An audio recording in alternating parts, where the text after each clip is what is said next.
Dry martini, lemon peel, shaken, not stirred. Vodka martini, shaken, not stirred. Shaken, not stirred. Shaken, not stirred. Shaken, shaken, shaken, not stirred.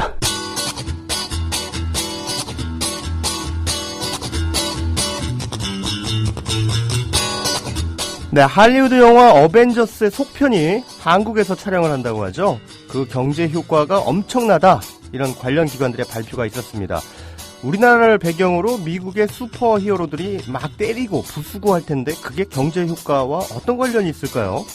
글쎄, 저는 머리가 나빠서인지 잘 모르겠습니다.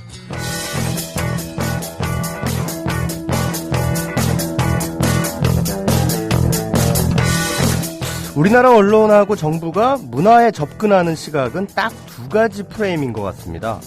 하나는 애국주의고요. 두 번째는 경제 효과입니다. 요즘 창조 경제 타령이 늘어나면서 이 프레임이 더 강화되고 있는 것 같습니다.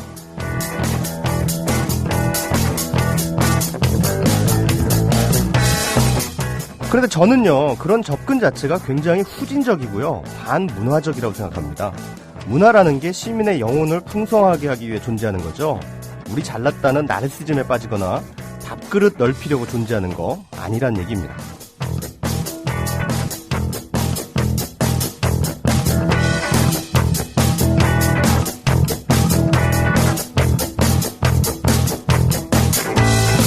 그냥 경제 효과 따위는 개나 줘버리고 진짜 문화를 생각하는 방송입니다. 낯선 것에 흔쾌하고 새로운 것에 설레는 관객들을 위한 고품격 영화 정보 프로그램 최광의 영화 쉐이킷 지금 출발합니다.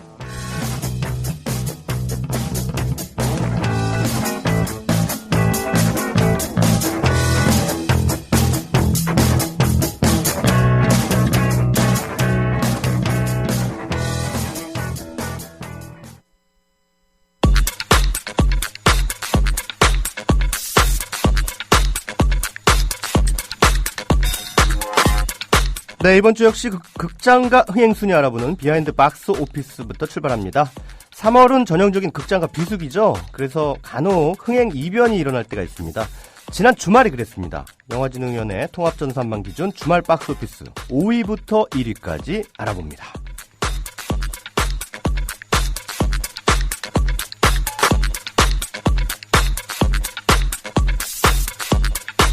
네, 수상한 그녀가 2계단 내려선 5위를 차지했습니다. 이제 슬슬 하락세로 접어들고 있는 분위기네요. 누적 관객 수는 850만 명 넘어섰습니다.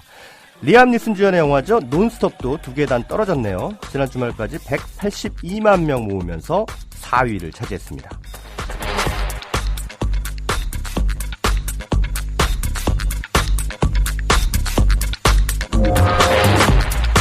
네, 이민기와 김고은이 주연한 영화 몬스터가 새로 개봉했는데 3위에 머물렀습니다. 개봉 성적이 이 정도면은 뭐 거의 안 됐다, 이렇게 봐도 무방할 것 같습니다. 관객들의 평가도 거의 저주 수준입니다.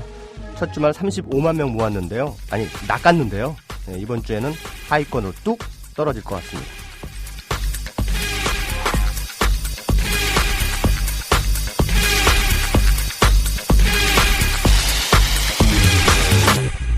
네, 300제국의 부활도 한 주 만에 1위 자리 내주고 2위를 차지했습니다. 2006년에 개봉했던 300에 비하면은 매우 실망스럽다, 이런 반응들이 대세인 것 같습니다. 괜히 속편 만들어가지고 본전도 못 뽑는 그런 분위기입니다. 어쨌든 지난 주말까지 132만 명 모았습니다.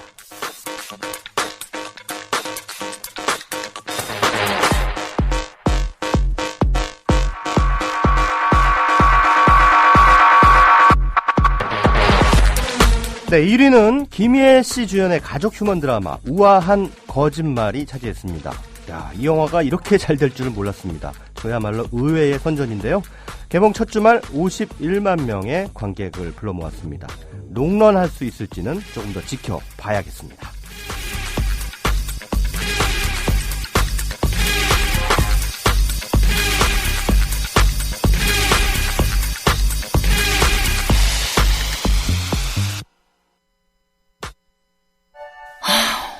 우리 아이 학교폭력 당하나? 요즘 말도 없고 무슨 고민 있나? 올 시간 지났는데 어디지? 이젠 걱정하지 마세요. 미리 다 알려주는 자녀 보호 어플 스마트 보디가드가 있습니다. 자녀의 학교 폭력 문자, 인터넷 고민 검색, 실시간 위치, 유해 컨텐츠를 24시간 감지하여 부모님께 다 알려드립니다. 미리 알면 안심할 수 있습니다. 구글 플레이에서 우리 아이 첫 번째 지킴이 스마트 보디가드를 설치하세요. 지금 옥션과 지마켓에서 스마트 보디가드를 검색하시면 50% 할인된 요금으로 이용하실 수 있습니다. 떠나요 둘이서 모든 것 훌훌 버리고. 안녕하세요, 국민TV 조합원 여러분. 제주 산책입니다. 제주 산책은 국민TV 조합원이자 토종 제주인이 운영하는 여행사로 여러분이 제주 여행을 합리적인 가격에 가실 수 있도록 도와드리고 있습니다. 금액은 얼마지? 믿을 수 있을까? 바가지 씌우지는 않을까 하는 불안들 모두 날려버릴 수 있는 여행사 제주 산책. 국민TV 조합원이자 토종 제주인이 운영하는 제주 산책. 제주도 여행을 가려고 고민 중이라면 검색창에 제주 산책. 제주 산책을 검색해보세요. 네, 여러분 안녕하십니까. 최광희의 영화 쉬킷의 영화평론가 최광희입니다. 어떻게 한 주 동안 잘 지내셨나요? 방송하러 오는데 봄비가 부슬부슬 내리더라고요. 뭐 아주 많이 내리진 않습니다만 지금도 내리고 있나요? 내리고 있는 것 같기도 하고 또 바람이 조금 차가운 듯한 그런 느낌이 들더라고요. 자, 아무튼 뭐 봄을 시샘하는 봄비가 내리니까 갑자기 막걸리에 파전이 제가 아직 저녁을 안 먹어서 그런지 막 생각이 납니다. 앞서 오프닝에서 제가 그 어벤져스 한국 촬영 관련해가지고 말씀을 드렸죠. 뭐 경제 효과가 뭐 한국 브랜드 가치 상승 효과가 뭐 2조 원 된다고 하는 그런 발표도 있었고, 뭐 경제 효과는 뭐 몇천억 원에 이른다, 뭐 이런 얘기가 있었는데, 참 가만히 보면은 뭐든지 이렇게 돈하고 연관돼서 우리는 그렇게 생각하는 것 같아요. 우리가 그렇게 생각하는 게 아니라 조금 미개한 정부 기관하고 언론들이 그렇게 접근을 많이 하죠. 제가 기억하기로는 그 작년에 개봉했던 울버린이라는 영화, 일본에서 거의 촬영했는데요. 그 영화 보신 분들 일본 가고 싶으시던가요? 관광 가고 싶으셨어요? 뭐 어벤져스에서 한국 나오면은 뭐 외국 사람들이 막 와가지고 우리나라 막 보고 싶어하고 막 그럴까요? 저는 그렇게 생각 안 하는데요. 예. 그러니까 이 언론과 정부가 그 뭐 예전에 그 뭐 주라기 공원이 무슨 자동차 몇만 대 파는 것과 뭐 맞먹는다 뭐 이런 식으로 늘 항상 그 돈하고 연관시켜가지고 이 문화에 접근을 하다 보니까 뭐 그런 해프닝도 벌어지는 거잖아요. 심영래 감독의 라스트 갓파더. 네, 수십억 원에 혈세 들여가지고 그런 말도 안 되는 졸작을 만들고요. 그런 코믹한 해프닝이 벌어지는 거잖아요. 그러니까 이 언론 종사자들이나 정부 관료들이나 평소에 좀 문화생활 좀 하셔야 돼요. 문화생활 안 하고 맨날 딴짓하니까 꼭 기껏 뭐 하면은 뭐 경제 효과가 어쩌고 저쩌고 그런 아주 천박한 그런 접근을 하게 되는 거죠. 아휴, 한심합니다. 한숨 나옵니다. 자, 아무튼 최광희의 영화 쉬킷은 네, 문화적인 방송을 추구합니다. 경제 효과 따위는 개나 줘버리십시다. 네, 문화적인 방송을 추구하는 최광희 영화 쉬킷. 이번 주도 다양한 순서 마련했습니다. 언제나 그렇듯이 섞지 말고 흔들어 하나의 테마를 가지고 다양한 영화로 재미있고 맛깔난 쉬크 만들어 드리고요. 개봉작 두루치기, 4편의 영화 현금 평점 매겨서 저는 소개를 해드리겠습니다. 그리고 오늘 시네톡톡에는 또 특별한 초대 손님 모십니다. 바로 다큐멘터리 만신의 박창경 감독님, 지금 스튜디오 바깥에서 대기하고 계시죠. 아시는 분들은 아시겠습니다만 박찬욱 감독의 동생이십니다.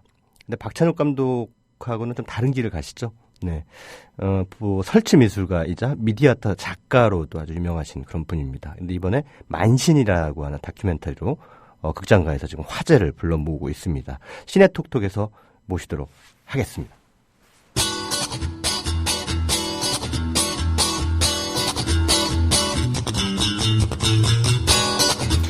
네, 여러분들 슈퍼히어로 영화 좋아하시나요?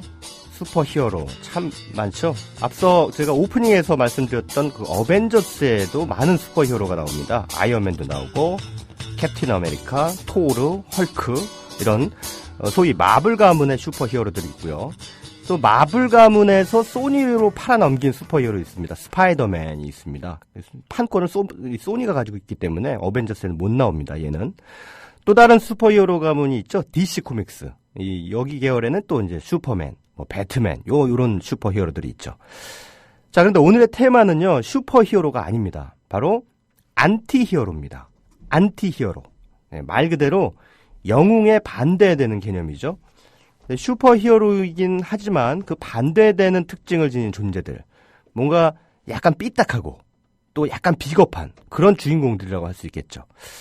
말하자면은 뭐 그 이동진 평론가 같으신 분이 전형적인 그 히어로 캐릭터라면, 저 같은 캐릭터는 이제 평론계의 안티히어로 이렇게 부를 수가 있겠죠. 적절한 비유인지는 모르겠습니다. 21세기 이후에 나온 할리우드 영화 가운데 가장 대표적인 안티히어로 캐릭터, 이분을 빼놓을 수 없겠죠. 바로 조니 뎁이 연기한, 네, 누군지 딱 아시겠죠. 캐리비안의 해적의 잭 스패로우 선장. 네, 정말 독특한 캐릭터죠. 특히 그 뒤뚱뒤뚱 뛸 때 그 우스꽝스러운 동작 참 압권이죠. 잭 스패로우 선장, 언제나 자신의 이익만을 위해서 동분서주하면서 주인공 남녀를 공경에 빠뜨리죠. 하지만 뭐 어찌어찌 하다 보면 결국 악의 세력에 맞선 싸움에서 꼭 이깁니다. 캐리비안의 해적은 오히려 이 잭 스패로우 선장 캐릭터 때문에 아주 기록적인 인기를 얻었다라고 해도 과언이 아닐 만큼 조니 뎁의 안티히어로 연기에 많은 빚을 지고 있는 그런 작품이라고 할 수 있겠습니다. 만화를 원작으로 삼은 블록버스터 영화 가운데 헬보이라는 작품이 있어요. 이 작품 역시 전형적인 안티히어로 영화라 할 수 있겠죠. 이 영화 속에서 인류를 위기에서 구해내는 주인공은 멋지게 생긴 영웅이 아닙니다. 뭐 지옥에서 온 흉측한 외모의 괴물가투 같은 그런 형상을 하고 있죠. 안티히어로로 가도 너무 갔어요. 네. 이 작품 그래서 한국에서 그다지 흥행을 못했습니다. 조금 기괴한 외모에 나오는 악당들마저 기괴함을 더하고 있어서 이 관객들이 편안하게 감정이입하기에 살짝 무리가 따랐던 것 같습니다만, 그래도 저는 이 작품 헬보이가 안티히어로 영화의 최고봉이다 이렇게 생각합니다. 조금 더 거슬러 올라가면요, 이 브루스 윌리스 아저씨가 연기한 다이하드 시리즈의 존 맥클레인 형사 떠오릅니다. 이분이야말로 또 안티히어로의 지존 아니겠습니까? 늘 어쩔 수 없는 상황에서 악당들과 한판 대결을 펼치는데요. 특히 가장 최근에 나온 다이하드 4.0 이 영화 보시면은 이 딸한테도 구박당하는 아주 무능한 아버지로 등장하는데요. 이런 와중에서도 또 한 번 어쩌다 보니 영웅이 되죠. 이렇게 어쩌다 보니 영웅이 된다. 이런 설정에서는 또 해리슨 포드가 연기한 스타워즈의 한 솔로, 이 사람 빼놓을 수 없습니다. 그분이야말로 안티히어로계의 또 원로 아니겠습니까? 늘 티격태격 투덜투덜거리면서 할 건 다 해요. 네. 한 솔로가 빠진 스타워즈 시리즈는 이 단팥 빠진 찐빵이다. 저는 그렇게 생각합니다. 그래서 저는 그 2000년대 이후에 나온 그 스타워즈 에피소드 1부터 3까지는 사실 별로 그렇게 재미가 없었습니다. 자, 원로 안티히어로들을 잠깐 살펴봤는데 애니메이션에도 안티히어로가 있습니다. 누굴까요? 네, 바로 쿵푸 팬더의 포 아니겠습니까? 이거 제대로 안티히어로입니다. 게다가 목소리 출연이 누굽니까? 그 이름도 위대하신 잭 블랙 형님 아니겠습니까? 네. 사실 쿵푸 팬더의 얼굴 표정이나 몸 동작은 거의 그 잭 블랙을 그대로 옮겨놓은 듯한 그런 느낌을 주죠. 그런 점에서 더 배꼽 잡게 만드는 그런 슬랩스틱 코미디를 선보인 작품이었는데요. 팬더라는 조금 어울리지 않는 캐릭터에 쿵푸라는 요소를 얹어 놓았으니까 사실 그 자체로 코미디 아니겠습니까? 여기에다가 이 잭 블랙 특유의 말투 또 동작까지 결합시켜 놓으니까 성공을 안 하면 이상하다 이렇게 볼 수 있겠죠. 쿵푸 팬더 역시 전형적인 안티히어로적인 서사 구조를 따르고 있는데요. 얼떨결에 그 용문서의 전수자로 낙점받으면서 무시무시한 강호 고수 타이런과의 한판 대결을 펼치게 되지 않습니까? 쿵푸의 쿵자도 모르는 팬더곰이 강호의 지배자를 상대로 싸워야 한다는 사실. 게다가 먹을 걸 미끼로 얼렁뚱땅 무술을 연마하는 과정 자체가 반영웅적인 이야기의 전형이라고 할 수 있겠죠. 이렇게 보잘것없는 쿵푸가 영웅으로 거듭나는 과정이야말로 많은 관객들이 왜 안티히어로에 열광하는지 짐작할 수 있게 하는 그런 대목이라고 할 수 있겠죠. 말하자면 왠지 덜 떨어진 인간들이 세상의 편견을 극복하고 보란듯이 성공하는 과정을 통해서 우리 스스로의 욕망을 대리 만족시킨다 이렇게 볼 수가 있는 거죠. 세상에는 뭐 잘난 이들보다 잘나지 못한 이들이 훨씬 많으니까요. 네. 귀족이 평민보다 많으면 그게 귀족입니까? 그런 귀족 같은 히어로들의 틈바구니 속에서 아무것도 아닌 것 같은 평범한 사람이 히어로의 반열에 오른다는 것. 이것이야말로 언제나 짜릿한 전복의 쾌감을 우리에게 안겨주죠. 자, 그나저나 한국 영화에서는 안티히어로가 없을까요? 왜 없겠습니까? 예, 저 개인적으로는 이 한국 영화에서 가장 사랑스러운 안티히어로라면은 이 친구 꼽고 싶습니다. 바로 지난 2002년, 벌써 12년 전에 나왔던 품행제로, 네, 그 작품의 주인공 유승범. 네, 유승범이 극 중에서는 중필이라는 인물을 연기하는데요. 그야말로 전설적인 학교 싸움짱으로 신격화가 돼 있는 인물입니다. 선생님 말 잘 듣고 공부 잘하는 애가 히어로라면은 중필이는 그 규범에서 벗어나 있지만 싸움 하나는 기가 막히게 잘한다. 이런 점에서 그부들의 안티히어로다. 이렇게 볼 수 있겠죠. 사실 학창시절에는 밤마다 이 중필이 같은 안티히어로들이 꼭 한두 명씩 있기 마련이죠. 저 학교 다닐 때의 안티히어로들은 뭐 중간에 다 퇴학당하거나 뭐 자퇴하더군요. 네. 그래도 전 끝까지 버텼습니다. 게다가 대학까지 붙었어요. 네. 아무튼 우리의 안티히어로 중필, 학생들의 입에서 입으로 전해지는 전설 속에 극하게 남아있으면 참 좋겠습니다만 결국은 마지막 장면에 이르러서 그 전설의 실체를 드러내고 말죠. 야, 일당백의 싸움꾼 치고는 너무나 스타일 구겨지는 그 막싸움.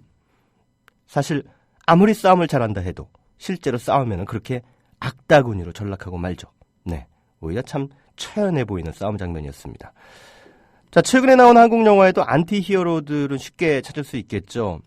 최근 영화는 아닙니다만 추격자라는 작품에서 김윤식이 연기한 엄중호, 일종의 안티히어로다라고 볼 수가 있겠죠. 사실 엄중호는 엄밀히 말하면 덜 나쁜 놈이죠. 네, 더 나쁜 놈인 하정우를 순전히 개인적인 이유로 응징하면서 얼떨결에 정의의 수호자가 되긴 하지만요. 강우석 감독의 공공의 적의 주인공, 네, 다 아시죠? 강철중. 네, 이 형사도 안티히어로죠. 네, 역시 늘 사고뭉치의 다혈질 형사인데 앞뒤 안 가리는 아주 저돌적인 성격으로 범인을 잡는다는 점에서 반영웅적인 면모를 충분히 갖추고 있다고 할 수 있을 겁니다. 짭새가 날아든다. 문제. 우리나라 경제와 족같은 짭새와 범죄가 문제. 조용히 해라. 언 놈이여. 네가 그런 게? 왜 그런 게? 미친 게? 자식아, 공공장소잖냐? 공공장소에서 죽고 싶은 게? 그러지 마라. 형이 돈이 없다 그래서 패고, 말 안 듣는다 그래서 패고, 어떤 새끼는 얼굴이 기분 나빠 그래서 패고, 그렇게 형한테 맞은 애들이 사열종대 안저번호로 연병장 2바퀴다. 지금 형이 피곤하거든. 좋은 기회잖냐? 그러니까 조용히 씻고 가라. 미안. 언제 무짝 새뿔 뜯는 소리야. 그게 무슨 소리냐? 그건 알아서 뭐 한댐유?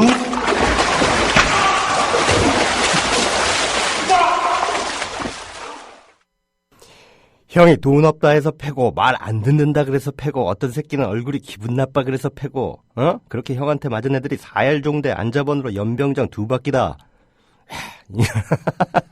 흉내 좀 내봤습니다. 이 대사 기억나시죠?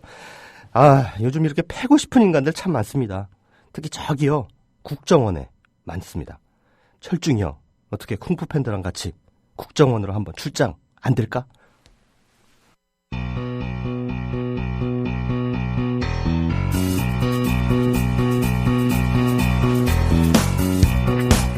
네, 데런 아르노프스키 감독의 신작 노아가 이번 주 개봉했습니다. 구약성서의 창세기에 나오는 일명 노아의 방주 이야기를 영화로 만든 작품인데요.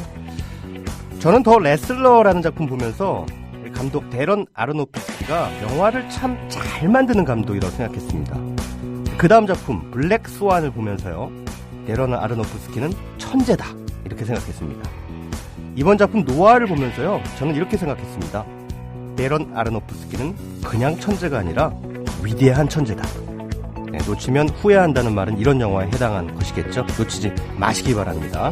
창의성 지수는 10점 만점에 9점, 평균 평점은 주말 관람료 9,000원 기준으로 했을 때 15,000원입니다.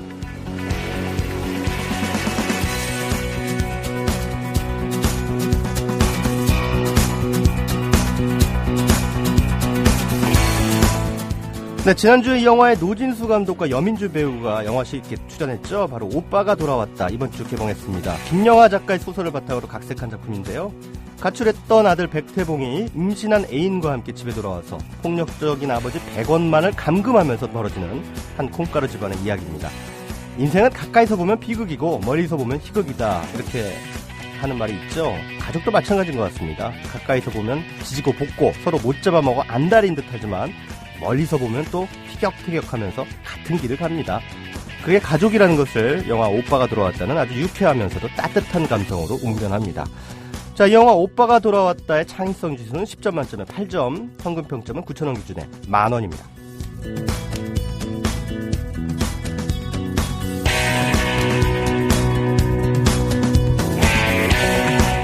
네, 인간과 동물의 우정을 담은 영화들이 간혹 나오죠. 이번 주 개봉하는 프랑스 영화 벨과 세바스찬도 그런 작품입니다. 알프스 산맥의 작은 마을을 배경으로 해서요. 세바스찬이라는 소년과 아주 큰 개, 벨의 우정을 담고 있는데요. 시대 배경은 독일이 프랑스를 점령하고 있던 2차 세계대전입니다. 엄혹했던 당시 상황 속에서 소년과 개의 순수한 우정이 드라마틱하게 펼쳐집니다. 줄거리만 이렇게 들으시니까 감동적인 것 같죠? 네, 짐작이 그렇게 되시죠? 네, 감동적입니다. 하지만 그 감동이 너무 예상대로라는 게 흠이긴 하지만 말입니다. 개 좋아하시는 분들에게 추천해드립니다. 너무 착한 영화는 왠지 영화시 취향이 아닙니다. 벨과 세바스찬에 대한 창의성 지수는 10점 만점에 6점, 평균 평점은 7,000원입니다.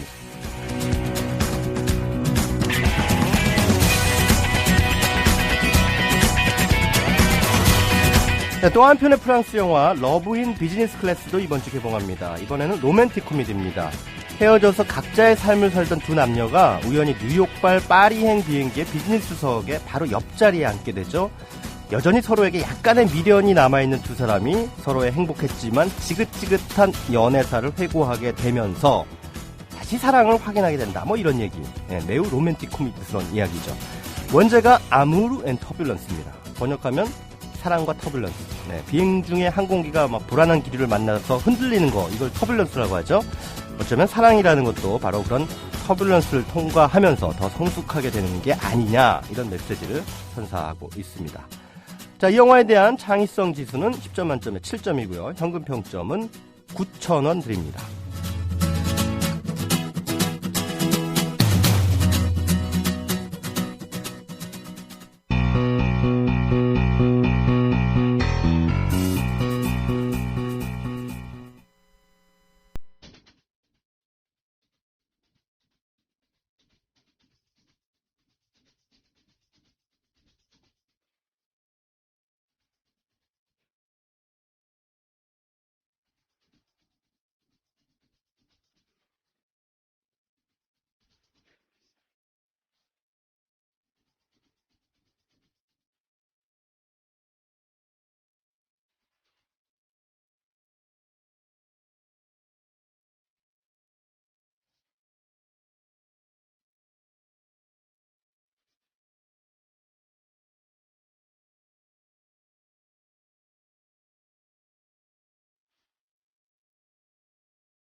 네, 방금 들으신 곡은 러브 인 비즈니스 클래스 가운데 흘렀던 존 폴 영의 Love is in the air라고 하는 곡입니다.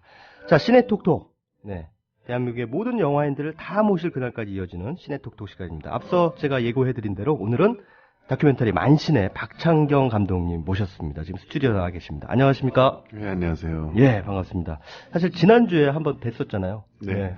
관객과의 대화 행사가 있어서 제가 진행을 하면서 정지영 감독님하고 박창경 감독님하고 두 분 같이 행사를 진행한 적이 있었는데요. 영화를 그래서 그 덕분에 제가 2번을 봤습니다. 아이고, 예, 힘드셨겠네요. 아닙니다. 근데 영화를 한 번 봐서 좋은 영화가 있고 2번째 보면은 이제 더 좋은 영화가 있는데 이 영화 만신은 정말 더 좋은 영화의 경우에 해당한다. 아이고, 고맙습니다. 예. 지금 개봉한 지 한 얼마나 열흘 정도 지났나요? 어떤? 열흘 2주 가까이 돼가죠. 예. 스코어를 좀 확인해 봤더니 26,000명 어제까지 그 정도 되더라고요. 네. 근데 한국 독립 다큐멘터리로 그 정도면은 대단히 선전하고 있는 걸로 저는 생각하는데 어떻게 네, 요즘이 비수기랍니다. 예. 그런데 이제 다른 다양성 영화에 비해서 네네. 이제 만신은 꾸준히 관객이 드는 걸로 알고 있어요. 네. 그러니까요. 10,000명 넘는 게 힘들대요. 아이고, 참, 네. 그래서 어떤 영화들은 10,000명을 목표로 해서 개봉하는 영화들도 있는데. 근데 뭐 상업 영화들 보통 하루에 2만 명, 3만 명, 5만 명, 10만 명씩 드는데. 네. 다양성 영화는 이게 참 힘들죠. 아무래도 개봉관이 적으니까. 네, 그래서 그런 것 같아요. 개봉관은 뭐 지금 만신이 어느 정도 좀 확보하고 있는 상황입니까? 시작할 때는 88개인가 그랬는데요. 꽤 많이 잡았네요. 네, 근데 지금은 58개? 58개. 네. 근데 이제 문제는 또, 이, 개봉하는 극장이 많더라도 개봉 시간대.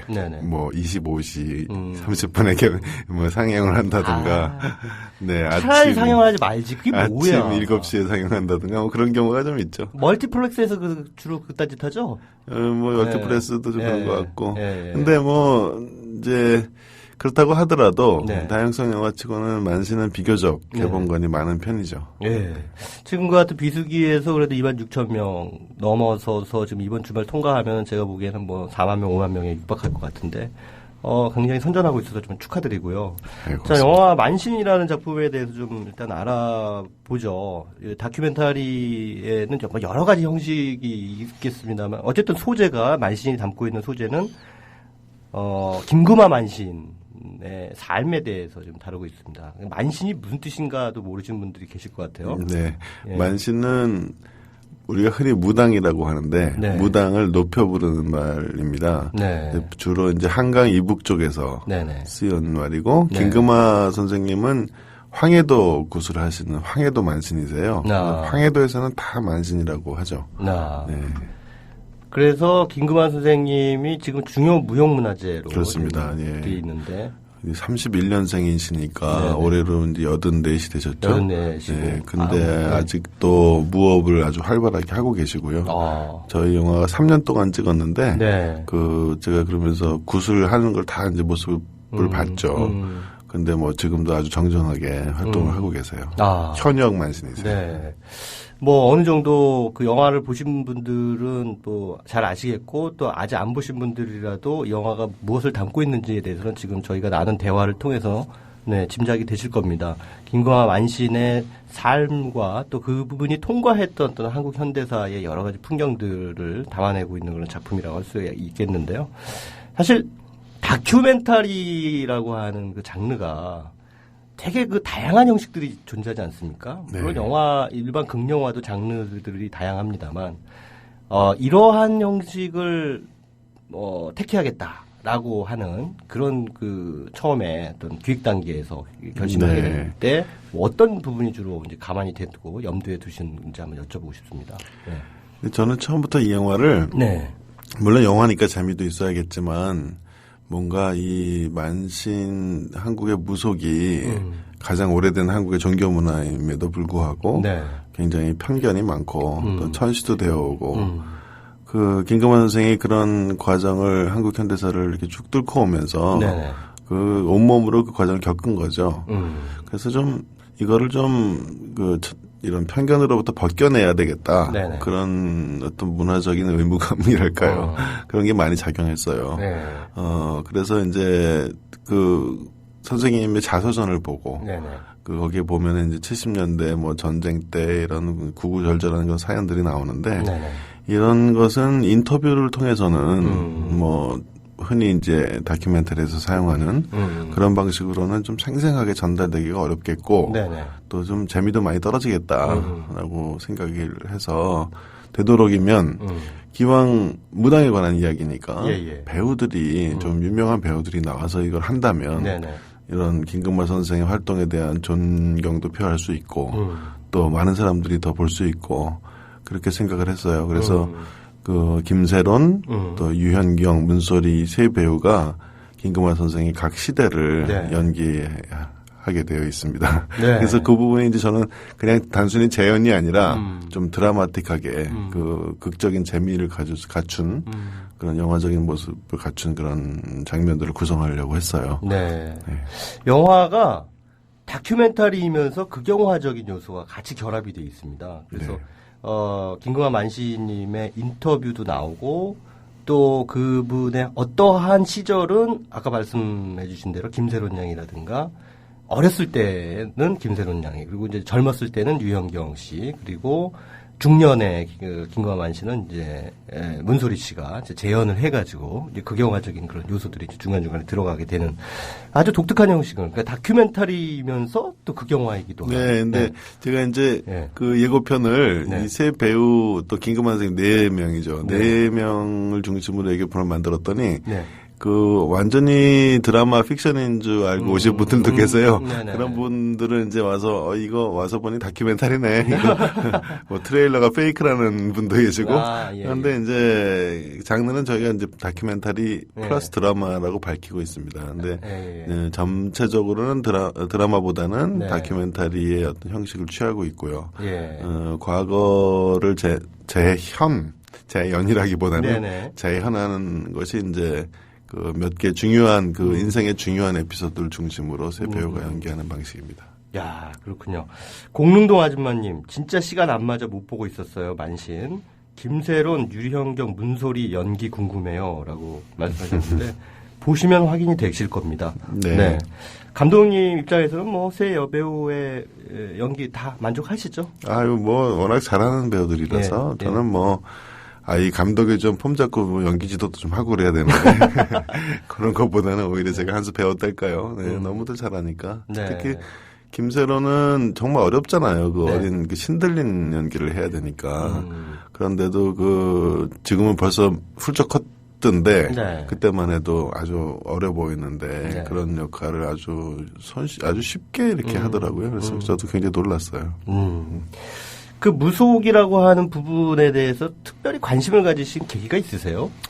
네, 뭐, 제 사생활을 여기서 다 밝혀야 되나요? 그럼 뭐 밝히실 수 있을 만큼만. 뭐, 사실 사람들이 종교에 대해서 관심을 가질 때는 뭔가 개인적으로, 이게 무슨 인생의 벼랑 끝에 온 것 같은 그런 느낌이 들 때가 뭐 누구나 있을 거라고 생각해요. 저도 한 7, 8년 전부터, 좀 힘든 일들을 좀 겪고 몸도 아프고 뭐 그러다가 뭐 종교적인 관심을 좀 갖게 됐죠. 근데 이제 그럴 때 교회도 갈 수 있고 절에도 갈 수 있고 성당에도 갈 수 있을 텐데 저는 이상하게 그 뭐 계룡산이라던가 뭐 동해바다 이런 게 좀 떠오르더라고요. 그래서 이거는 뭔가 궁금하다 저 스스로.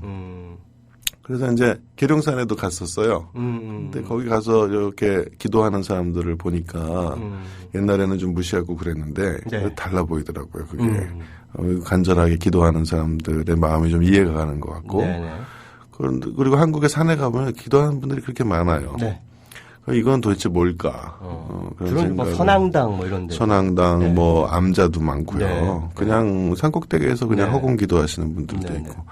비념이라고도 하고 비손이라고도 하는데 이렇게 손을 싹싹 비비면서 그렇게 기도하는 모습이 좀 이렇게 제 심금을 울리고 그리고 이 문화가 참 여기서 굉장히 오래된 거고 제가 특히 또 관심 있었던 것은 그분들이 대부분 여성분들이세요.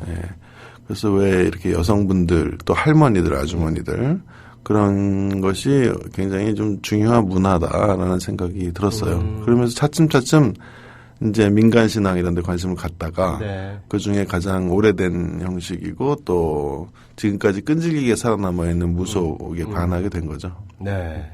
참 무속이라고 하는 것, 이 영화가 담고 있는 소재, 긴급마 만신을 통해서 그동안의 한국 현대사 속에서 무속이 어떠한 대우를 받았는가라고 하는 것을 우리가 이제 확인할 수가 있는데요. 자, 이쯤에서 이 영화 만신에 흘렀던 아주 인상적인 곡입니다. 바로 백현진 씨의 파경이라는 곡이, 예, 뒤 영화 엔딩 크레딧 올라갈 때 나오는데요. 굉장히 강렬합니다. 그 곡 한번 감상하시고 그 곡에 대해서도 감독님한테 한번 얘기를 한번 들어보시죠. 전혀 죽은 골무귀 총각 죽은 몽치귀 총에 맞아 타살귀 칼에 맞아 금사귀 어떤 잡놈 불알통이 다 터져 죽은 귀야 어떤 잡년 물똥을 화르르 싸고 죽은 귀야 너도 먹고 물러나고 나도 잡수고 물러간다 너도 잡수고 물러가고 나도 먹고 물러간다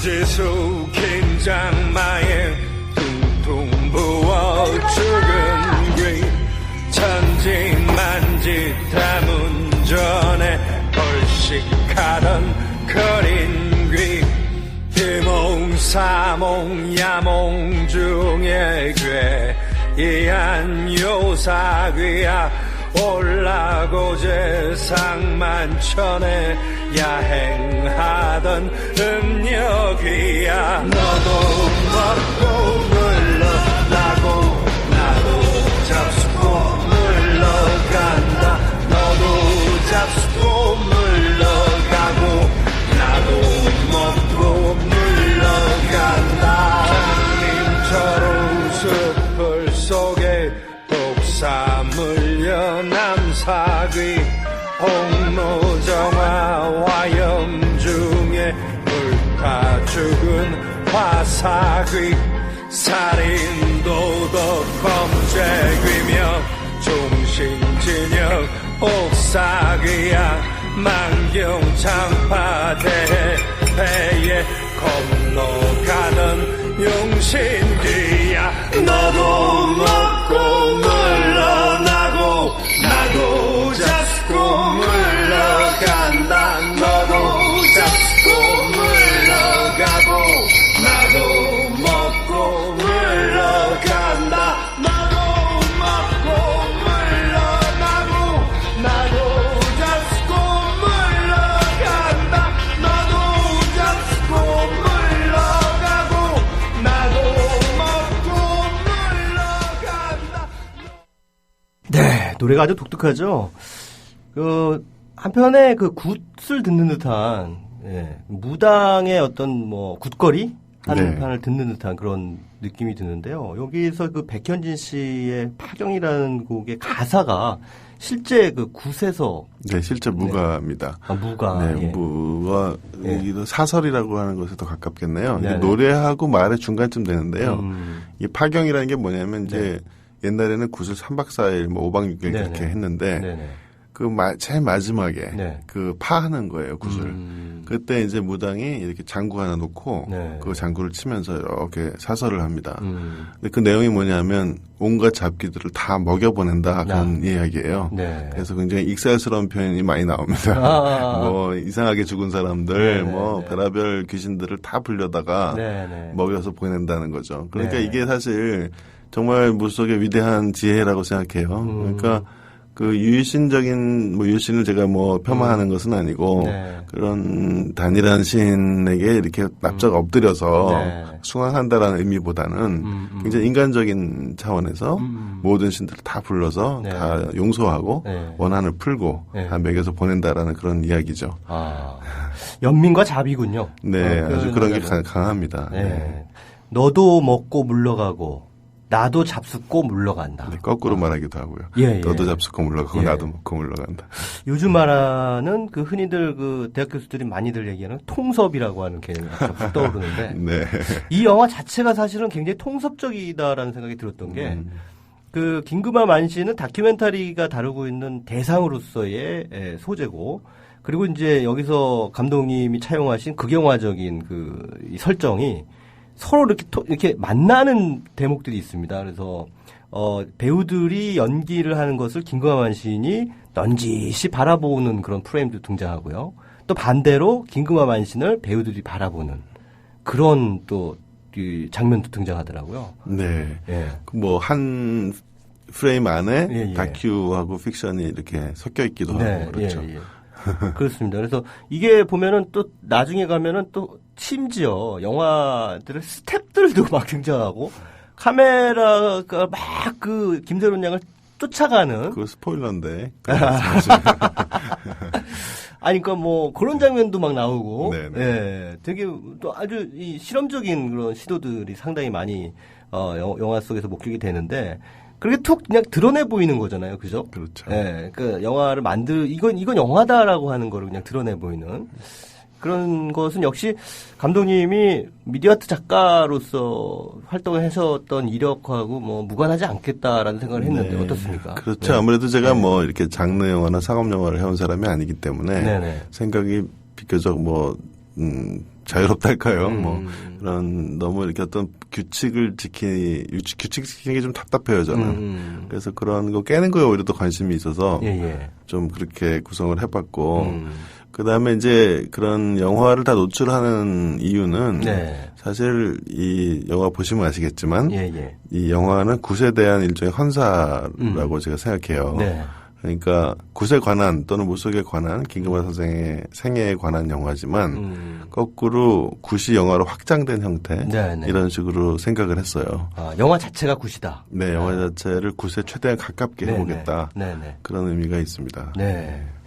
굿이라는 것에 대한 의미 부여를 어떻게 할 수 있을까요? 굿은 우리 민족에게 어떠한 의미였을까요? 사실 이 샤머니즘은 한국에만 있는 것은 아니죠. 그러니까 굳이 저는 이게 민족의 어떤 문화다 이렇게 강조하고 싶진 않아요. 아시아에 다 샤머니즘이 있고 근데 한국에서 독특한 형식이 있는 거고 근데 한국의 굿은 이 뭐가 좀 특징적이냐면 공동체 문화랑 아주 깊이 관계가 있습니다.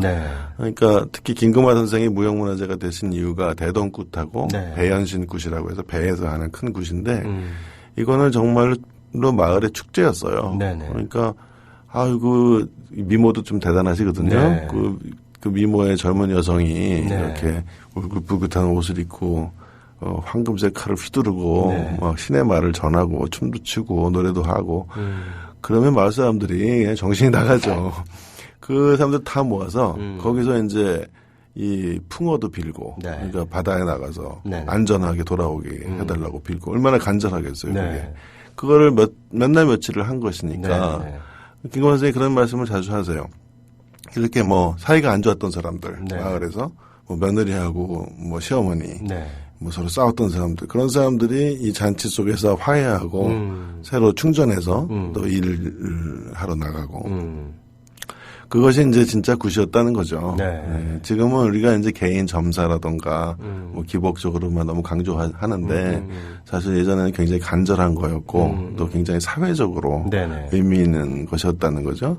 그래서 이번 영화에서도 그런 굿의 잔치로서의 기능, 굿이 어떻게 공동체를 회복하는 데 기여하는가 그런 점에서 얼마나 김금만 선생이 어떻게 보면 강한 의지를 가지고 이 시기를 견뎌왔는가 그런 데 초점을 맞추고 있습니다.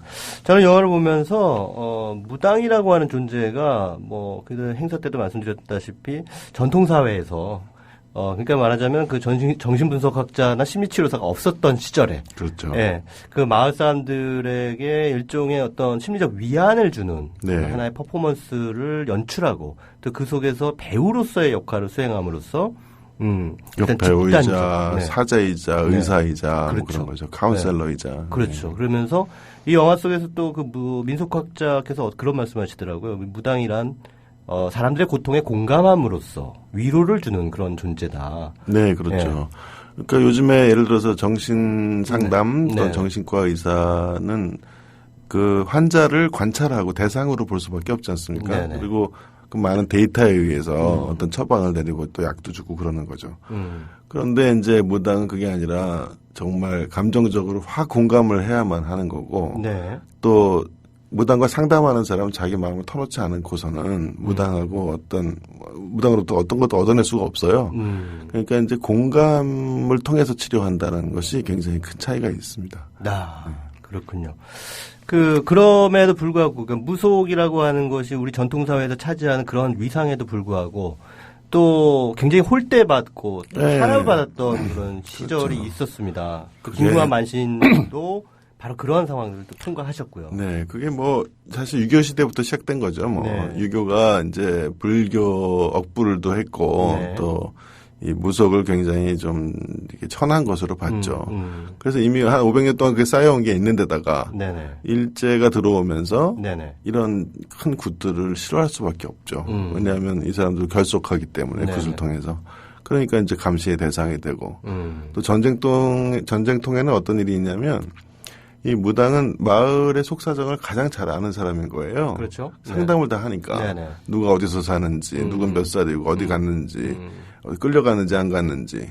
그러니까 불러다가 남쪽이든 북쪽이든 불러다가 마을의 정황을 파악하는데 네네. 무당을 굉장히 중시하고 취조하고 협박하고 그랬던 거죠. 그래서 그걸 다 겪었고. 네. 그 다음에 이제 제일 거기에 이제 정점을 찍은 것은 이제 박정희 시대 때 이 새마을 운동하면서 네네. 본격적으로 미신타파 운동을 하게 된 거죠. 그러니까 거기서 영화에서도 어떤 학자분께서 얘기하지만 그 일제 때만 해도 일본 사람들이 시키는 거니까 그냥 따라하는 척만 하면 그렇게 됐는데 네네. 이제 70년대 들어서는 그 미신이라는 게 내면화되니까 네네. 자기네들 스스로가 뭐 당집도 부수고 네네. 뭐 굿하면 경찰에 신고하고 또 이제 크리스찬들 네네. 좀 강한 분들이 이제 또 와서 방해하고 네네. 그런 굉장히 힘든 과정을 거친 거죠. 그래서 김경환 선생님이 자서전을 쓴 이유가 네네. 70년대 하도 억울해서 네네. 그 하소연할 데가 없으니까 무당은 하소연 듣는 사람이지 하소연 할 수 있는 사람이 아니잖아요. 그렇죠. 그래서 그걸 노트를 한 20권 쓰셨어요. 깨알같이. 그래서 그것이 이제 자서전이 돼서 네네. 영화로 만들어진 거죠. 네. 저도 사실 아주 어렸을 때 저희 짝꿍이 그 무당집 딸이었어요. 아, 네. 네. 그래서 좀 그런 기억이 나는데 애들이 맨날 놀렸어요. 그때 당시에 그 무당이라고 하는 데 대한 그 편견이라든가 이런 것들이 워낙 컸기 때문에 무당집 딸 하면서 맨날 놀리고 그래서 제가 애들한테 놀리지 말라고. 그래서 이제 그 친구가 이제 저를 좋아했던 그런 기억이 있는데 우리는 다 무당의 자식이라고 단군의 자손이라면서요. 네네. 단군이 무당이었다는 거 아니에요? 그러니까요. 네. 그래서 뭐 영화 속에서도 그런 대사가 나옵니다만 무당이나 무속에 대한 한국인들의 어떤 이중적 태도. 네.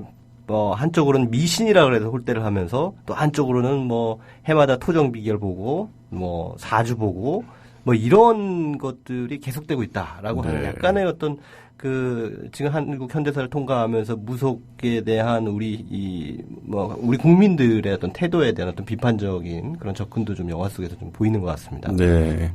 좀 이중적이죠. 네. 그러니까 뭐 무속에 대한 편견이라는 게 이제 무당이나 무속 행위를 한편으로는 좀 너무 무섭게 묘사하고요. 그러니까요. 또 한편으로는 희화화해요. 그래서 우습게 보는. 근데 그 중간이 없어요. 네.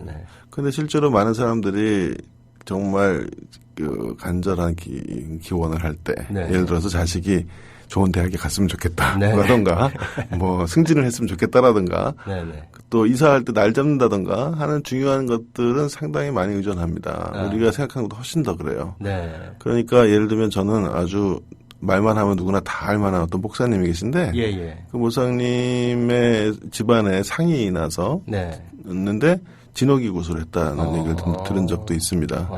그러니까 정말 그게 굉장히 깊습니다. 그 이중적인 태도가. 그래서 좀 이제는 여러 가지 좀 먹고 살만 하고 정신적인 여유도 좀 생기고 했으니까 그렇지 않았으면 좋겠다. 그런 생각 속에서 영화를 만들었어요. 그렇군요. 그 박창경 감독님 개인에 대해서도 또 궁금한 그 청취자분들이 계신 것 같아요. 어느 틈님이 이런 질문을 올려주셨네요. 혹시 파킹 찬스 활동에 대한 에피소드 들을 수 있는지 궁금해요. 파킹 찬스라는 게 뭘까요? 이게 박찬. 네, 그렇습니다. 형님이 이제 박찬욱입니까? 거기서 딴 이름인 것 같은데요. 파킹 찬스가 이제 서울에서 뭐 차 몰고 가면 주차할 데가 별로 없잖아요. 주차 공간이 생기면 잽싸게 차를 갖다 들이댄다 이런 의미에서 저희가 이제 좀 가벼운 마음으로 뭔가 같이 할 수 있는 프로젝트가 생기면 이제 하겠다라는 의미에서 박찬을 따와서 파킹 찬스라고 지었어요. 그래서 뭐 그동안 단편을 한 5개 만든 것 같습니다. 이미 박찬욱 감독님하고 같이 만든 것이 최근에 만든 게 고진감래라고요.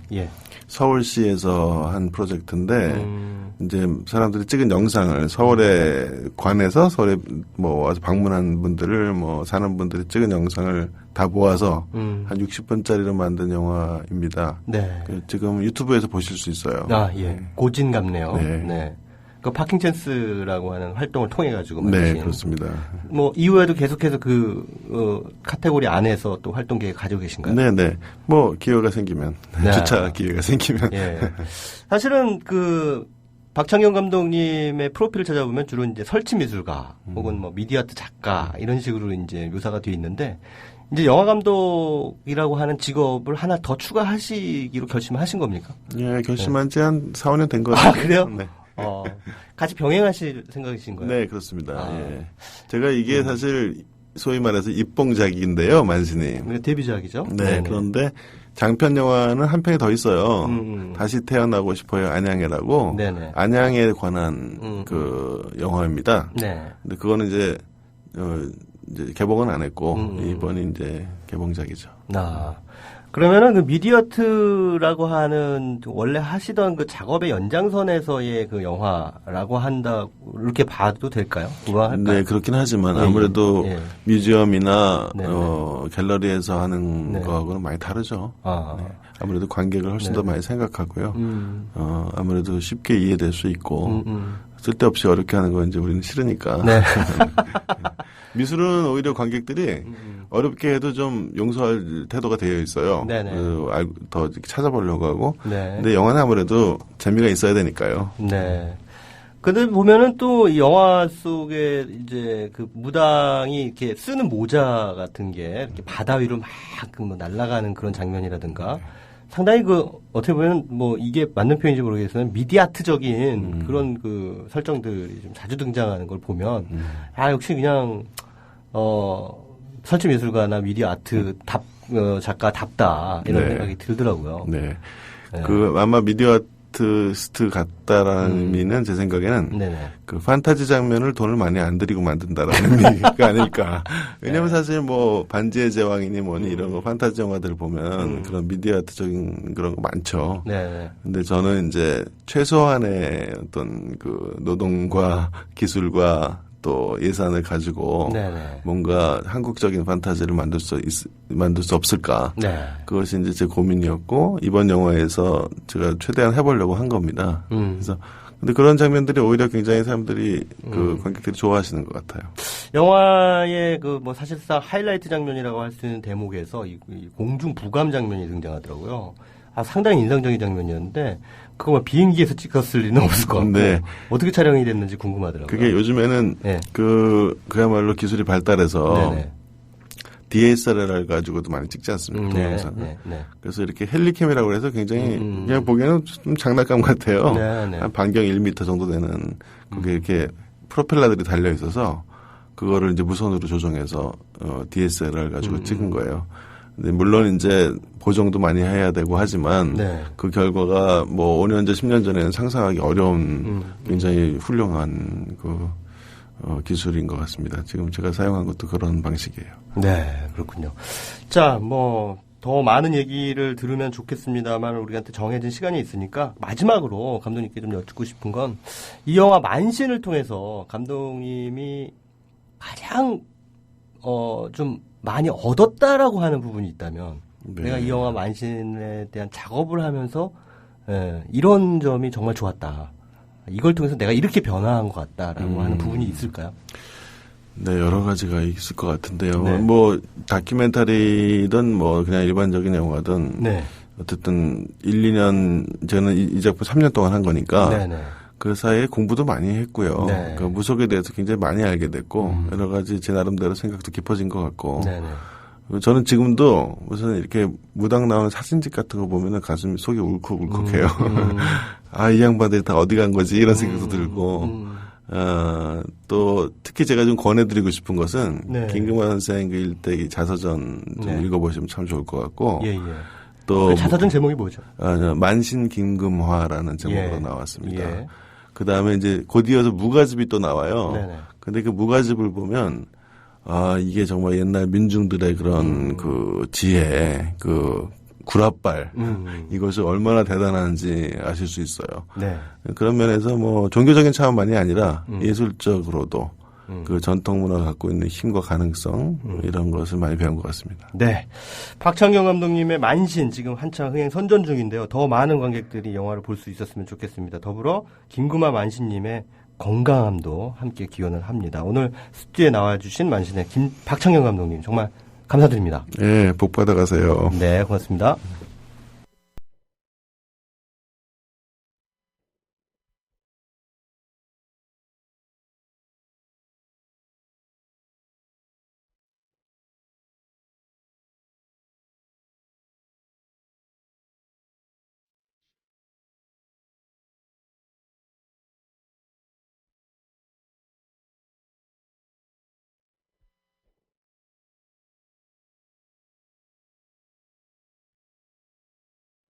네, 다음 주 개봉하는 인도 영화 런치박스라는 작품에는 이런 의미심장한 대사가 나옵니다.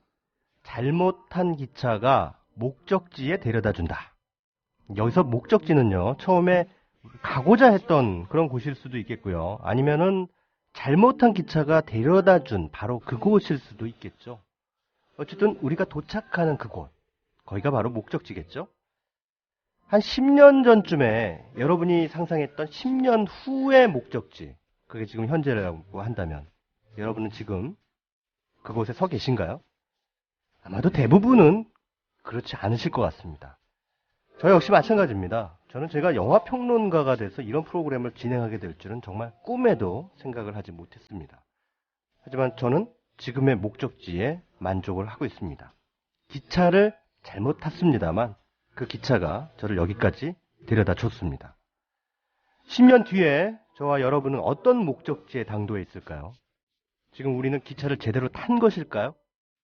잘 모르겠습니다.